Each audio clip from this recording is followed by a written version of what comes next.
করা হতো। প্রতি 3 জন বন্দীর জন্য একজন অস্ত্রধারী গার্ড ছিল। দেওয়ালগুলো ছিল কংক্রিট আর স্টিলের, ভাঙা অসম্ভব।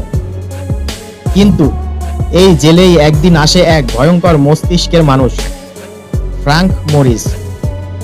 তার আইকিউ ছিল 133, অসাধারণ বুদ্ধিমান। ছোটবেলা থেকেই সে জেল ভাঙার ওস্তাদ। তার সাথে ছিল 2 ভাই, জন এবং ক্লারেন্স অ্যাংলিন। ব্যাংক ডাকাতিতে এরা ছিল মাস্টার। আর ছিল অ্যালেন ওয়েস্ট, একজন মেকানিক। 4 জনের সেল ছিল পাশাপাশি। তারা ধীরে ধীরে পরিকল্পনা শুরু করলো। ফ্রাঙ্ক বুঝে গেল জোর করে পালানো যাবে না, দরকার হবে বুদ্ধির।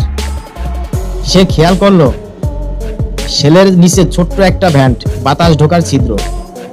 আশ্চর্যের বিষয়, ওই অংশটা একটু দুর্বল। ওরা